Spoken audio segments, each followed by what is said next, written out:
بصوا بقى الوصفة اللي قدامكم دي هايلة جدا، انا شفتها بجد على النت وعجبتني جدا من شيف كده، عملتها بطريقة حلوة وعجبتني وقلت اجربها لكم. وصفتها سهلة قوي، وممكن تدينيها بشربات، تدينيها بمربى، تدينيها بعسل نحل.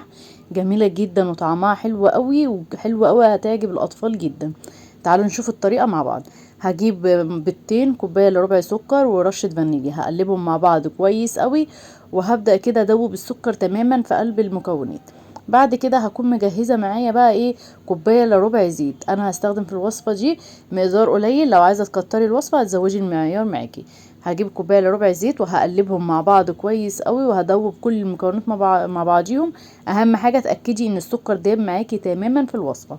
بعد كده هبدا اجهز معايا الدقيق، المقدار ده هياخد معايا 3 كوبايات دقيق. هكون نخليهم طبعا كويس جدا، وهحط عليهم معلقه كيك شيف، وهقلبهم مع بعض كده كويس المواد الجافه. وهبدأ اخلط المكونات دي مع بعضيها.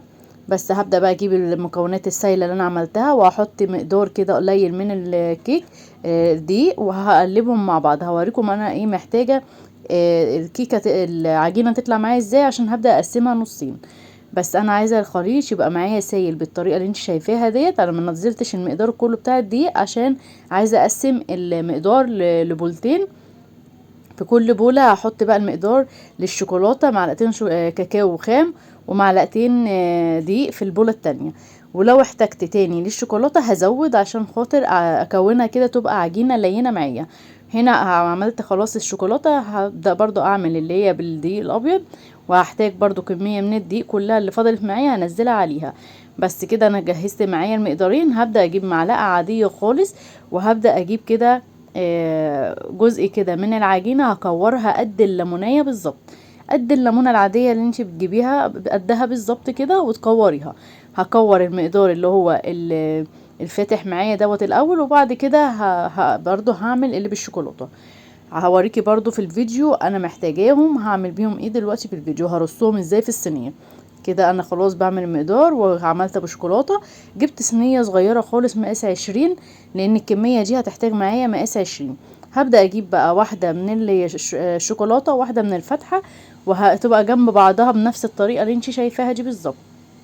رصيها رصة حلوة عشان تديكي شكل كده الشطرنج.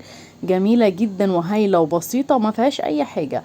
بجد جميلة. هتدخليها الفرن، هتقعد معاكي ربع ساعة في الفرن، وهتطلع معاكي بالشكل الجميل دوت. هتبدأي بقى تجيبي بقى مربى زي ما قلتلك، او عسل نحل او شربات، وتدهنيها كده من فوق الوش، تدي بس اللمعة بتاعتها.